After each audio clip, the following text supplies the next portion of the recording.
what aspect of the work of an ombudsman that has motivated you to apply for the position? The investigation aspect, Your Honor, because right now some of the functions of the ODESLA include investigation, so that attracted me to the Office of the Ombudsman, Your Honor. There is a recent news article in the Philippine Star.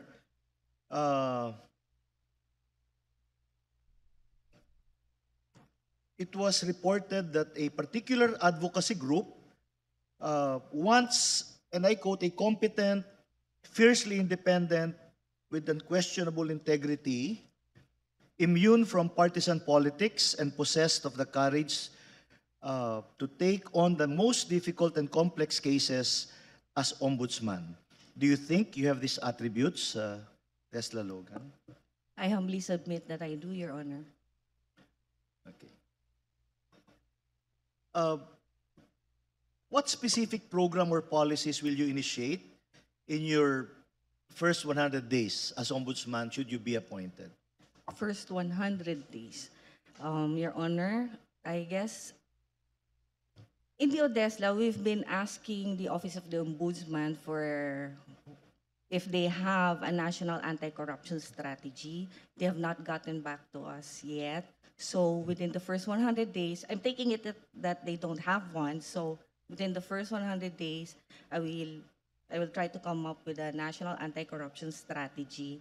And I know also that pending with the Ombudsman is the approval of the continuation of the Integrity Management Program, Your Honor, that already at the Office of the President, the Integrity Management Program, next step for its implementation has already been accepted, but it is pending with the Ombudsman right now because there is no Ombudsman yet. So I will, if appointed Ombudsman, I will do that in the first 100 days. Then review the SALN system, Your Honor, the access to the SALN system, it needs to be modified so as to balance transparency and the rights of the declarants. What can be done in 100 days? The complaints portal, Your Honor, the complaints portal of the Office of the Ombudsman, it's not working right now. I don't know what steps they have undertaken with respect to that. So if we can upgrade that within the first 100 days, then we'll do so, depending on budget restrictions and everything. What is your view on lifestyle check? Will you adopt that as part of your program as ombudsman? Yes, Your Honor. It has been a program of the Ombudsman before. I will continue it, but before doing so, I will ensure that there are guidelines in place, that the people in the Ombudsman have training, and what else? Guidelines and training. Those are the most important, Your Honor. There are many more questions by my colleagues, so I will now defer to them. That was my final question, and I wish you luck, Thank you, Your Desla Honor. Logan. Thank you. Thank you, Your Honor. Thank you, Attorney Mejia. Our next interviewer is the Honorable Justice Erlinda Pinera Uy. Thank you, Attorney Cuevas. Good morning, Desla, Annalisa Logan. Good morning, Your Honor. How are you today? Very nervous, Your Honor. The government offices are supposed to be suspended, but we are here. Anyway, you are currently the DESLA for Deputy Executive Secretary for Legal Affairs at the Office of the President for almost 3 years, and previously engaged in private law practice. How have your professional experiences molded you for the position of Ombudsman? Your Honor, I have had, before entering government, I have had about 20, 25 years of practice. Yes. I did general practice, so that means you had to handle different kinds of cases and different kinds of people. Mm-mm. Because of the variety, which includes becoming a private prosecutor or becoming a defender. So as a private prosecutor, you know how to gather evidence and present your evidence to be able to sustain a conviction for the person that you are accusing in court. And as a defender, you also need to gather evidence, and you also need to be able, you develop those skills to gather evidence in support of the defense of your client, and you also develop the skill to find a way to defeat the charges against your client. So those are very relevant to the practice of the ombudsman. And as I said, since I engage in general practice, you get to learn many different laws. For example, I help some clients with energy-related concerns. You have clients setting up clinics. You have clients setting up financing companies. So you get exposed to a lot of different laws, Your Honor. What about cases before the Sandigan Bayan or the Ombudsman? Yes, Your Honor. We also help represent clients before the Sandigan Bayan, and I also help represent clients in the Sandigan Bayan. In the Sandigan Bayan specifically, Your Honor, I've handled RA 13, I don't know, the forfeiture cases, Your Honor. The cases for reversion accounting and damages against those alleged to have acquired ill-gotten wealth because of their close association with the former president. So I've handled cases like that. I have also represented a client who has been charged with malversation and violation of RA 3019, Your Honor. So these are the accused. Of You represented the accused in those cases that you mentioned. the accused for the RA 3019, Your Honor, and the other one, the forfeitures, it's a civil case, Your Honor. And what was the success rate? Success rate. And also plunder, I forget, Your Honor. I also helped with the plunder. The plunder, not successful. The client was appeal? convicted. Is it on appeal now? No, Your Honor. Already decided? Yes, Your I Honor. see. The others, Your Honor, if I may continue. The other one, I had to withdraw, so I didn't see it through because the client had so many lawyers working for him, and we were not all in agreement with case management. So, since there was someone better experience, so I decided to withdraw and let the better experienced counsel handle the case. For the ill-gotten wealth cases, Your Honor, I didn't finish them. Some of them are still pending, and some of the decisions are just coming out right now. How do you envision strengthening the public confidence in the office of the Ombudsman? Your Honor, as I mentioned earlier, I mentioned the national coming up with a strategy, a national anti-corruption strategy. Already mentioned the integrity management program. We need to cascade this. We need to implement it eternally, and we need to implement it through the various agencies. We need to continue with the integrity management program, Your Honor. It's in its second stage of development right now. How will you address case backlogs in the office of the Ombudsman without sacrificing quality, fair, and timely resolution of cases? Just like how I'm doing it right now at the ODESLA, Your Honor. First, we will find the oldest ones, because otherwise we will have a problem with inordinate delay. And then also, you also have to prioritize high-profile cases and find a good way of addressing all of them all at once. What role should the Ombudsman play in ensuring compliance with procurement laws and preventing ghost projects or anomalous transactions? Do you think the Ombudsman should play an active role?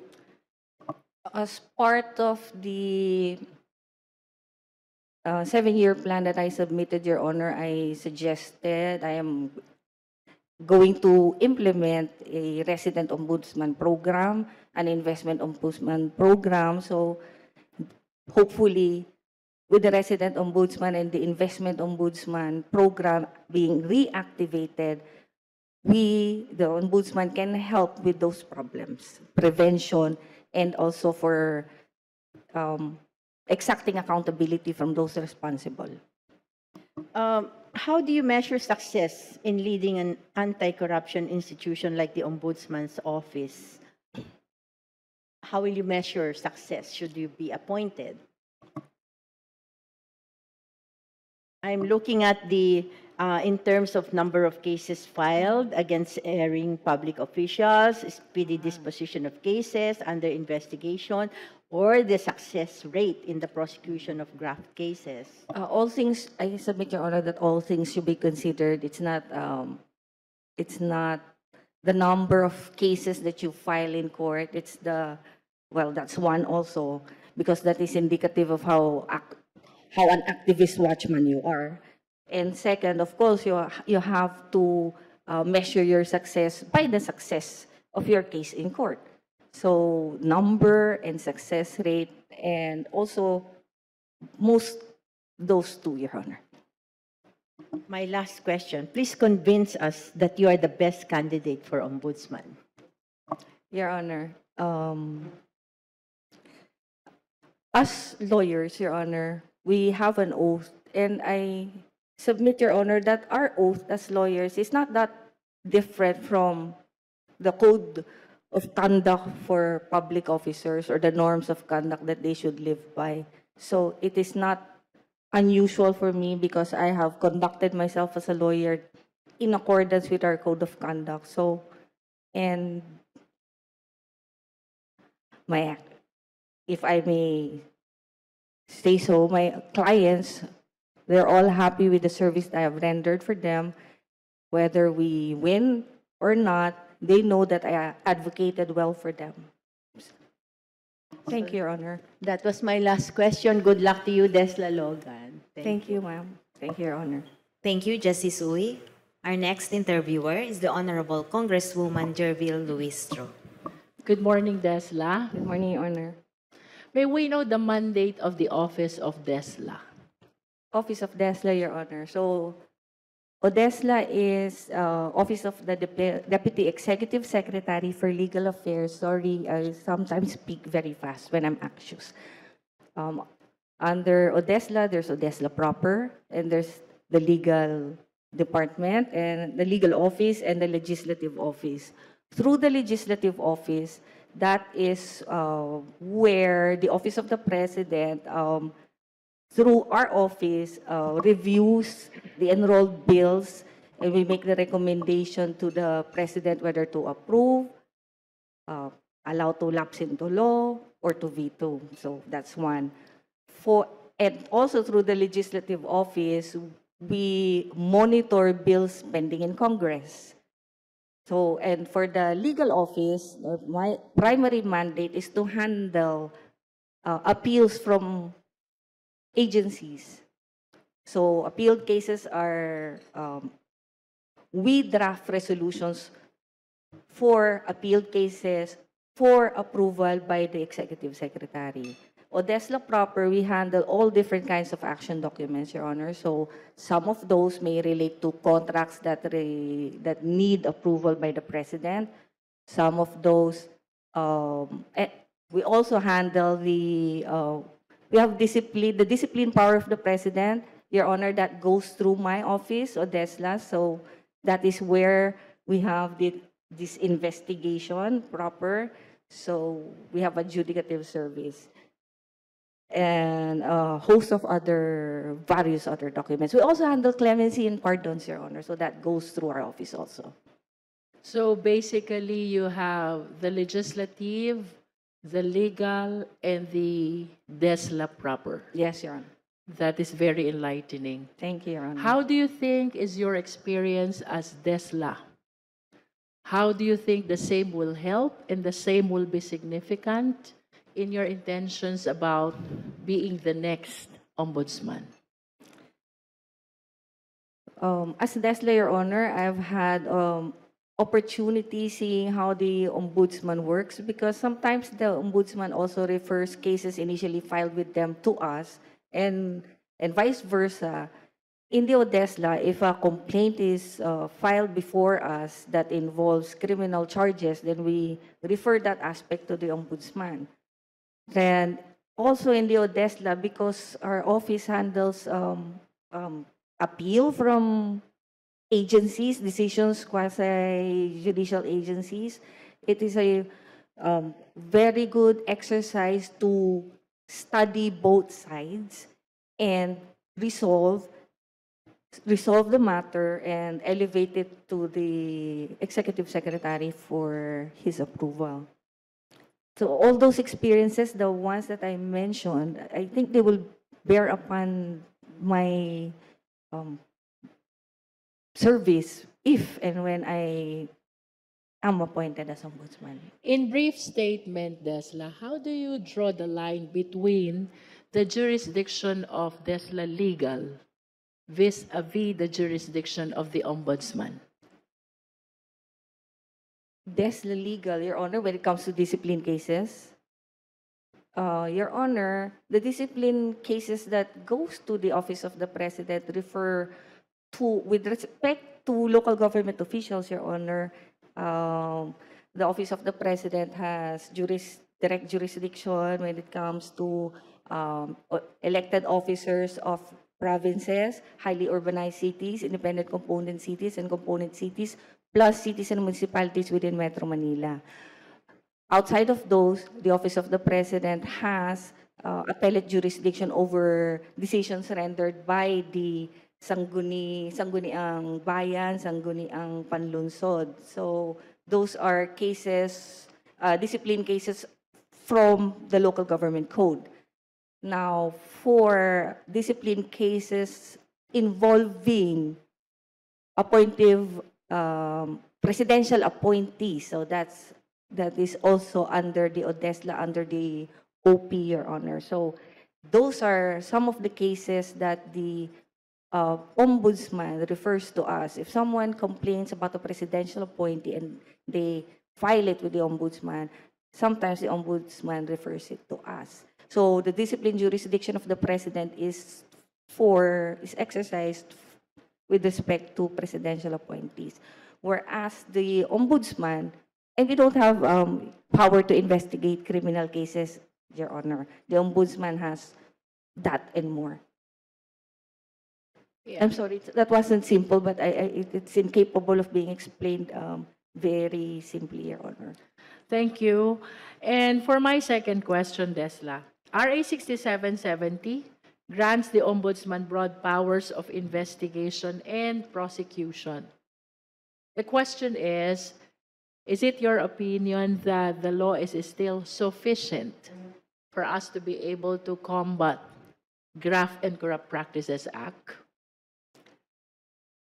Yes, Your Honor. Our laws are sufficient, if I may say so. The problem, I think, is enforcement, which is why we need to come up with a national anti-corruption strategy, and we need to push forward that integrity management program. You mentioned about the anti-corruption strategy. Yes, Can Your you Honor. please state in brief what is the distinct feature of this program which will help us address the mandate of Ombudsman? That's the problem, Your Honor. We have none. So I cannot, it will need to involve the whole of government, Your Honor. We need to come up with one so that we can address these corruption problems. With your statement that we need the help of all agencies to address corruption, utilizing this proposed anti-corruption strategy, which agency do you think will be the lead agency towards that end? It should be the Office of the Ombudsman, Your Honor. That's the primary mandate of the Office of the Ombudsman. But the Ombudsman cannot do it alone. So the Ombudsman needs to work with the DOJ, the NBI, the COA, and other relevant agencies, Your Honor. I understand that in your inclination to pursue the position of the Ombudsman, you've been thinking about this anti-corruption strategy. I wish to go back to my previous question. Yes, Your Honor. what distinct feature do you have in mind, which is not being practiced still, you think will address really our problem on corruption? I think, Your Honor, we need to reevaluate our risk assessment, identify the areas of where corruption may creep in. I think we have a problem with that, so we'll pursue that. Identifying risks, so you can address the risk before corruption actually happens. And in one of the statements made by the former ombudsman, he commented that corruption even exists in the office of the ombudsman. No? How do you think are we going to address that, considering that the office is supposed to be the lead agency in fighting this corruption?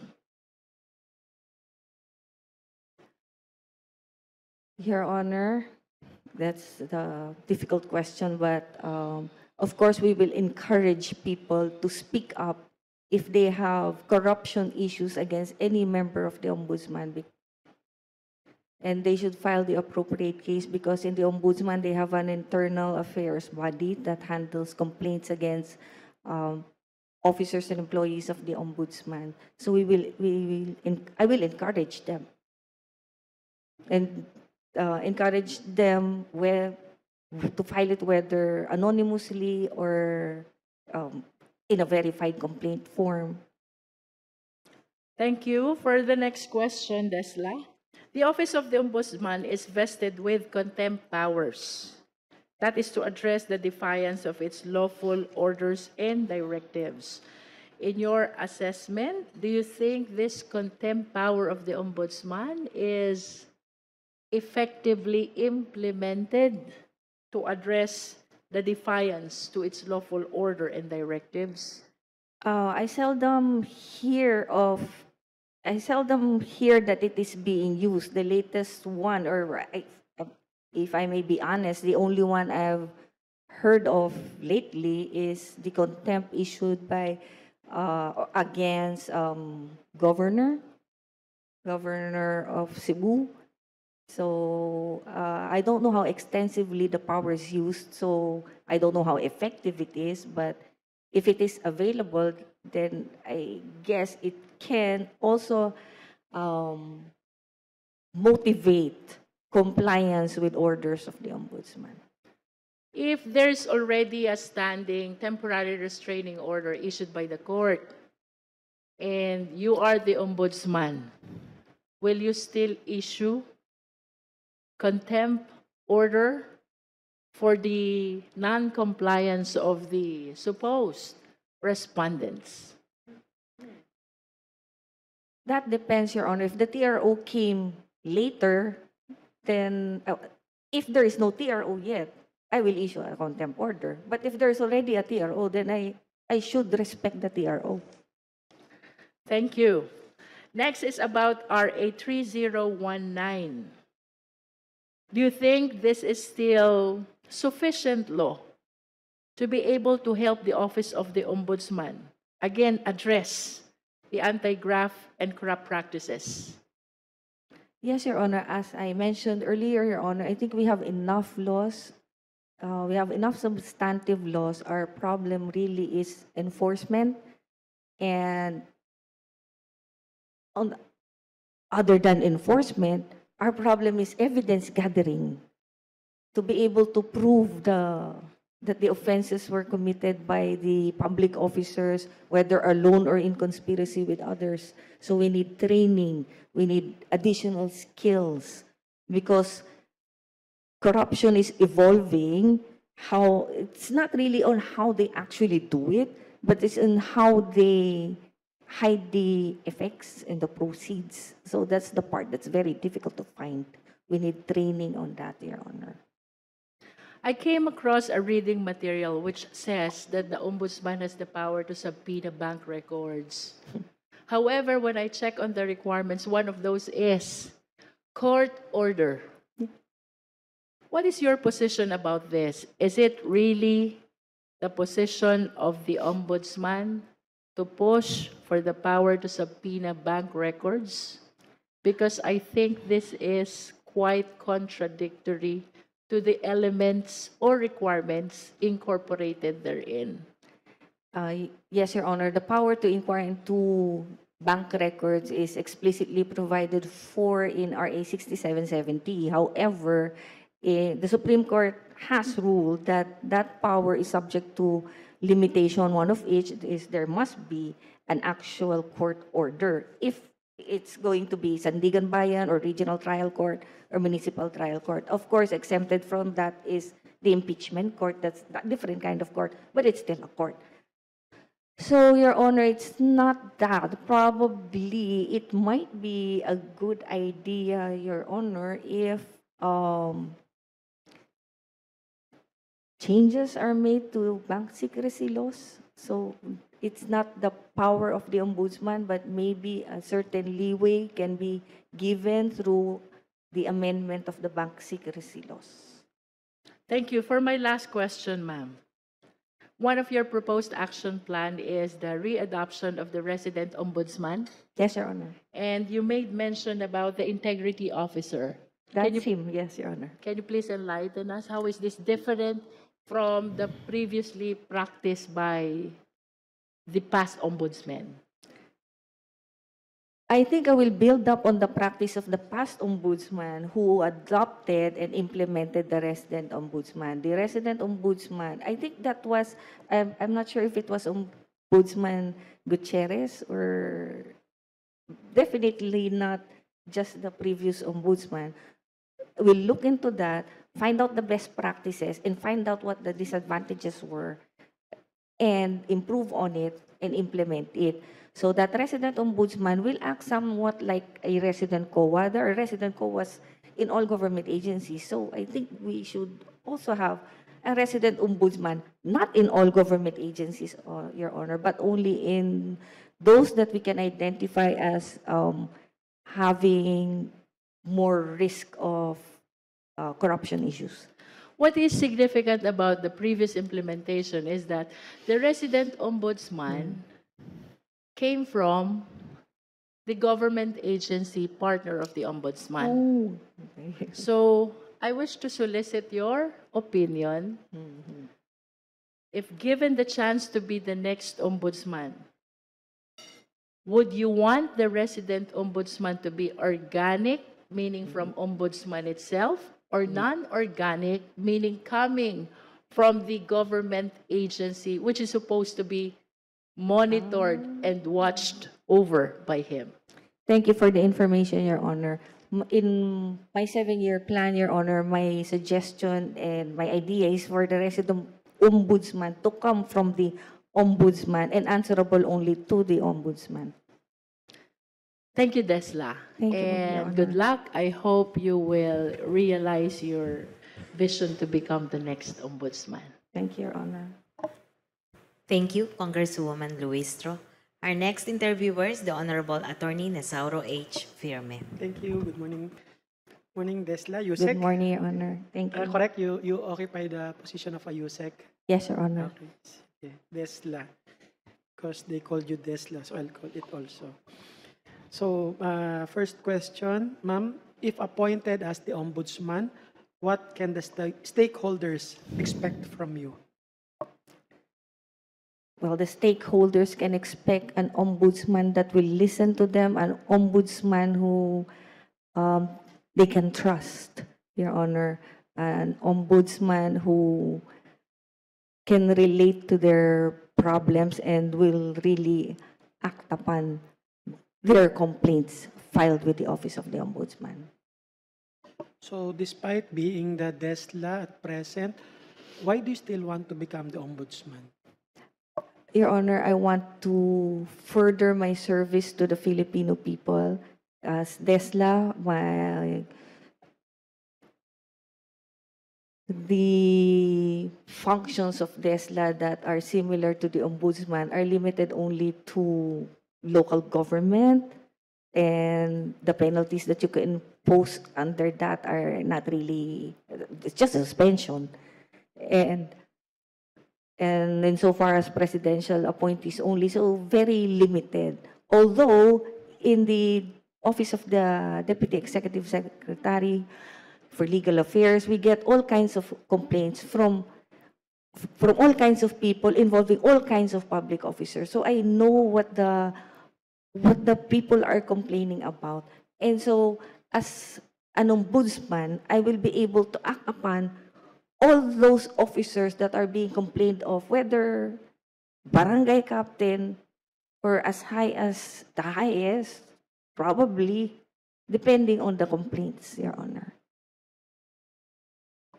So obviously, Desla, you've been appointed by the president in your current post. So question is, how apolitical are you? I am very apolitical, Your Honor. I am not involved in any campaigns.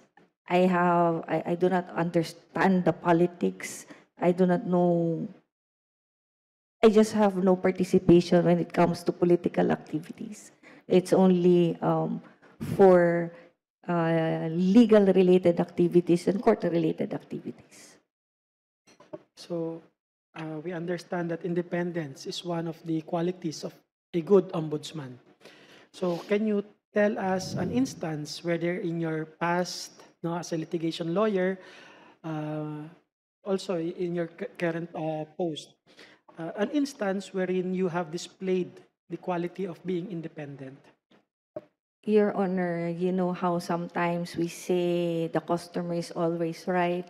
So in a law office setting, you try as much as possible to please your client, and sometimes your clients ask you to do this, do that, and you exert independence by putting your foot down on what can be done and can't be done. So if I can be more explicit, there was a time a client wanted to volunteer the family's child to testify against one of the parents.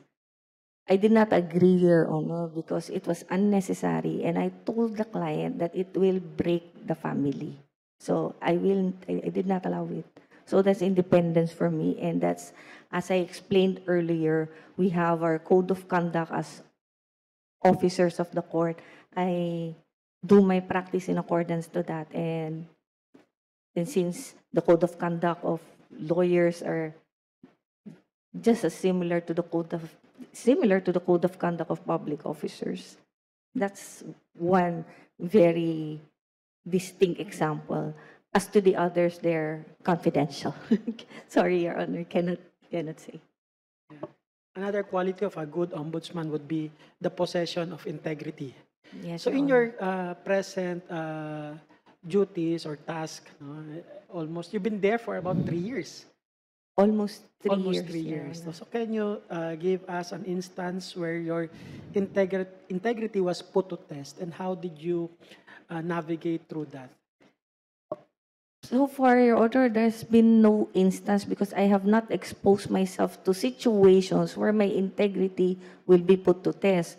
Like, for example, all kinds of people try to come in and visit me, saying they will, what do they call it? Courtesy call. I don't know them, so I don't allow.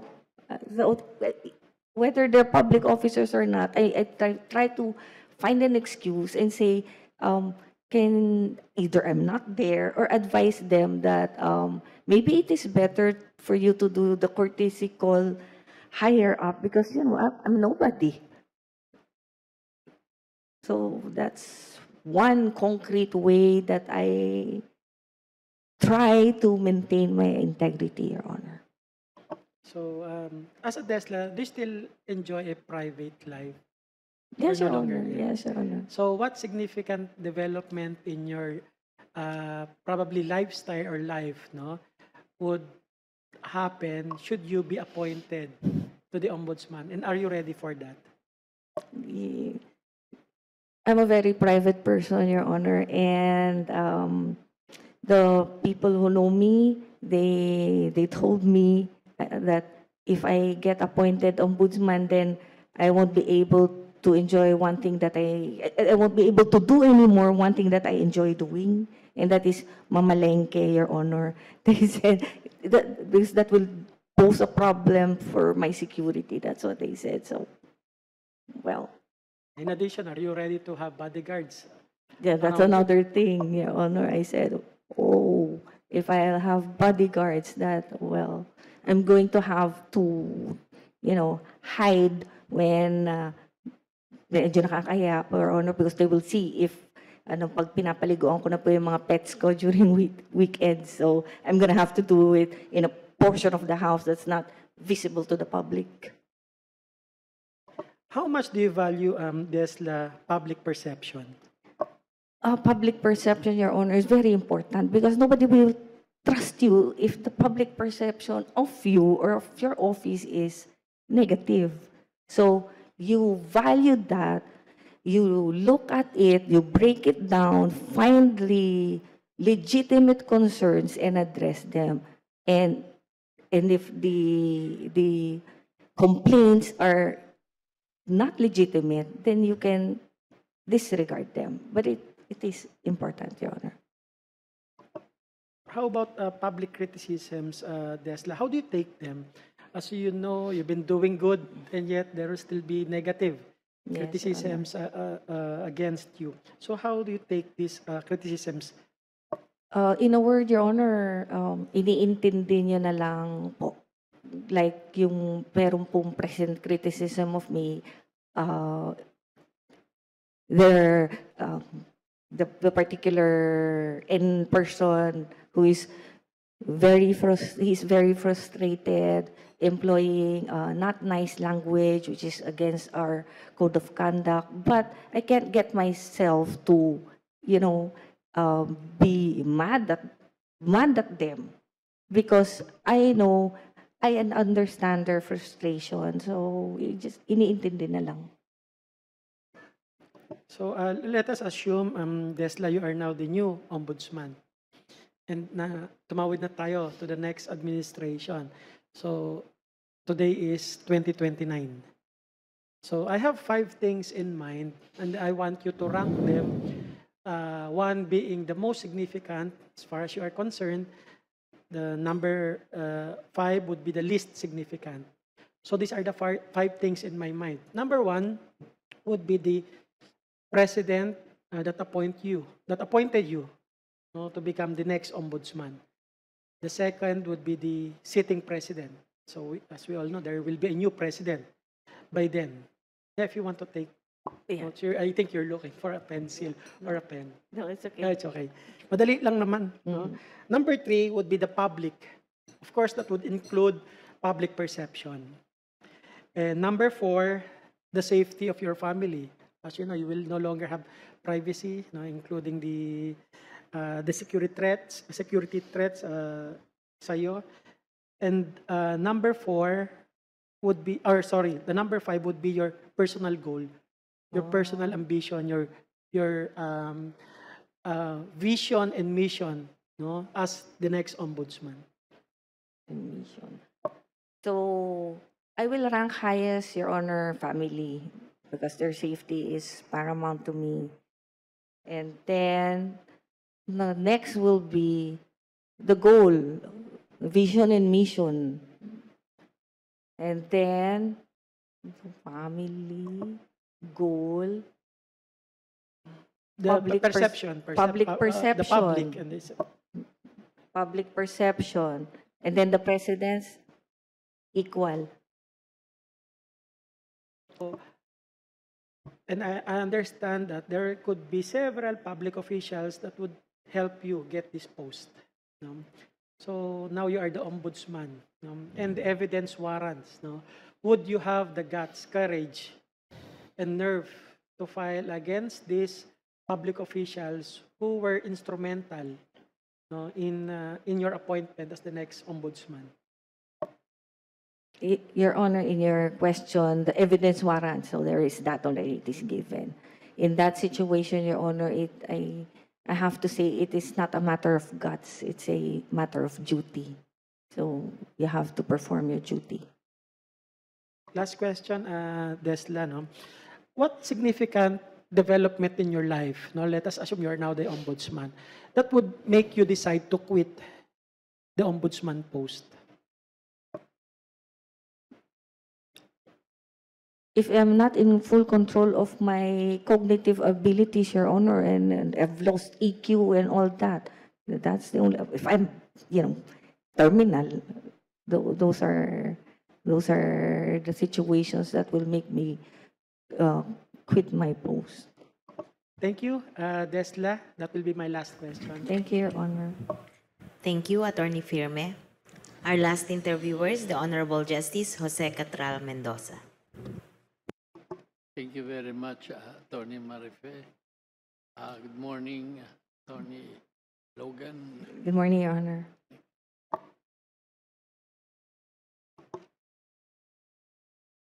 I intend to ask several questions on your plan of action, but these were already covered by the questions of my colleagues, which I am adapting now.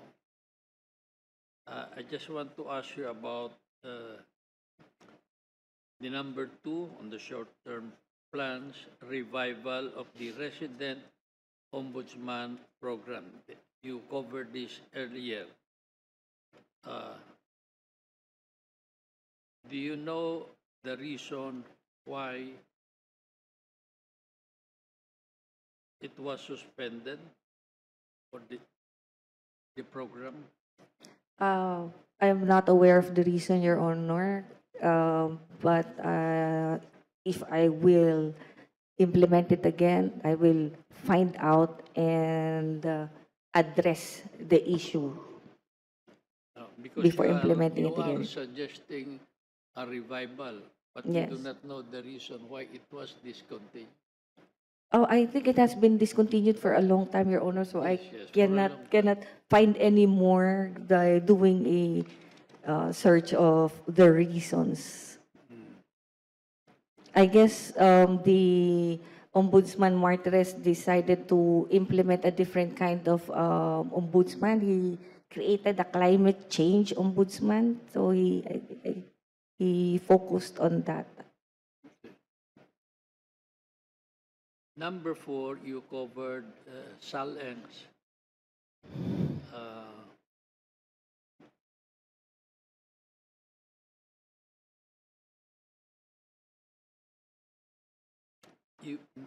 If you would be appointed as the ombudsman, you commit yourself to enhance transparency and accountability.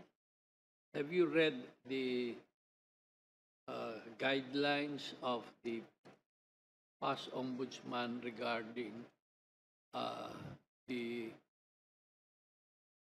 disclosure of the SALENS to the public or to the one requesting?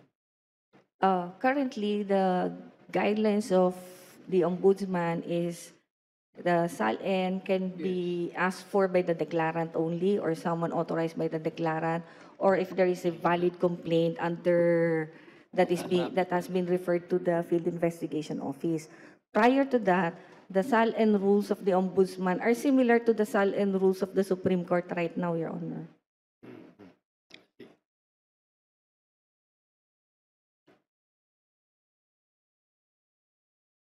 Will you be abandoning that, or you will adopt it? The current one, we will have to abandon that, Your Honor. It does not provide transparency.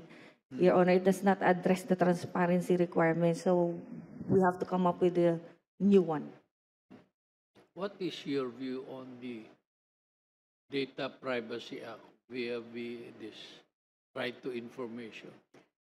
I guess the Data Privacy Act will come into play, Your Honor, when you release information about the SALN or the SALN itself, you will have to cover up some data that may expose the declarant to danger. So with respect to what those details that should be redacted, we will have to closely coordinate with the National Privacy Commission because they are more adept at the law. Number 6 is you are suggesting the upgrading of the complaints portal. What is wrong with the present system? It's not working at all, Your Honor. If you go to In their your view, website, yes, Your Honor. It is not working. Not working at all, Your Honor. So we need to What is upgrade your it and personal digitize. experience? Why do you say it is not working? I've been going to the website of the Ombudsman, Your Honor, and there used to be a way by which you can submit your complaint online. Now it's gone, or it says there in the website that it is under maintenance. So I don't know what the issue You is. went there several times, always under maintenance. Yes, Your Honor. Even up to Up to now, Your Honor.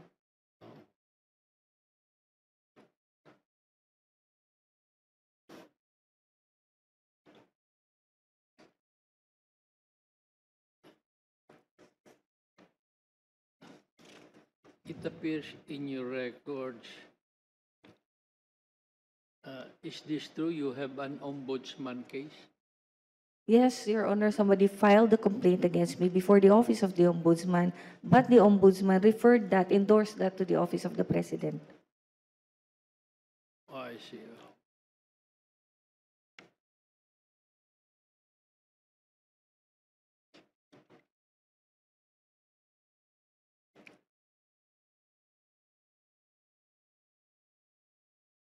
It was referred to the office of the President for what? For investigation, for comment?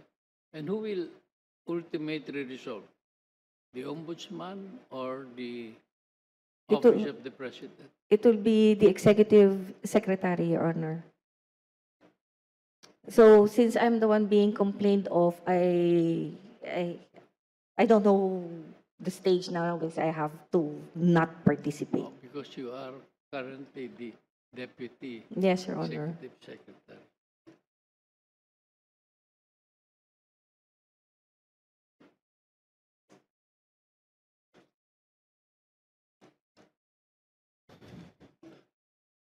Yes, being the Deputy Executive Secretary, what is your view of on the current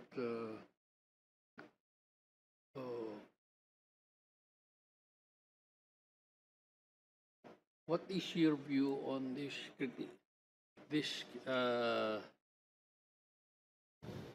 news or informations about corruption?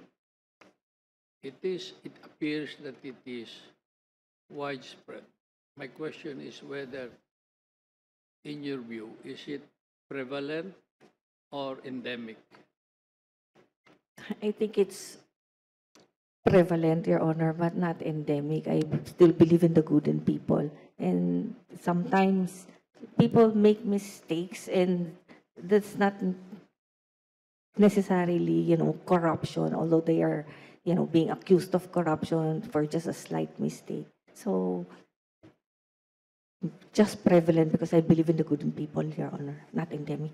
Okay, thank you. What causes anxiety in you? Anxiety in me, Your Honor, people will say I'm a stickler for time. So if I'm always very early, so they like the people in the office, they panic when I'm already there and they're not yet there. So they get anxious. I also get anxious that they're getting anxious for something that that's just me. I'm not requiring you to be here earlier than you have to. So that makes me anxious. When it rains, Your Honor, I'm anxious. When it's raining hard, I'm anxious because I live in a flood-prone area, Your Honor. So I was very, very anxious when it rains. That a host of other things, Your Honor, depending on the circumstances. What frustrates you? Oh, what frustrates me. When you try everything and you still, can't achieve the desired result. Are you temperamental? Not at all, Your Honor. Not at all. You're just anxious when it rains. Yes, anxious, not temperamental. No. At least I believe so. So I'm not temperamental. Are you a team player? Yes, Your Honor, I'm a team player. I can work alone and I can work in a team. So you have good social relations. Yes, Your Honor. Okay.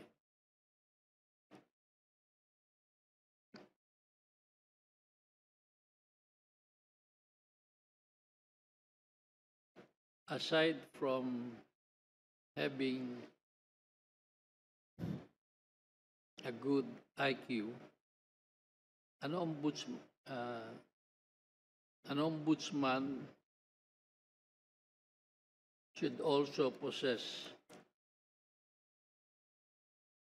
EQ, emotional quotient or emotional intelligence. What is your understanding of that? EQ, Your Honor, it's your understanding of things not on an intellectual level and your ability to act not purely out of what your intellect tells you, but what also is based on social skills and those things, Your Honor. I don't have the What else? psychology language for it, Your Honor, but when you have compassion for people, they're difficult that when you have compassion, you have understanding, and you have love for people, love for your family, for your friends, and you're able to actually manifest that loving, caring, respecting, and compassion, Your Honor. Okay. Thank you very much, Tony Logan. That will be all. Thank you very much for your time. Thank you, Your Honor. Your excuse. Thank you, Your Honor.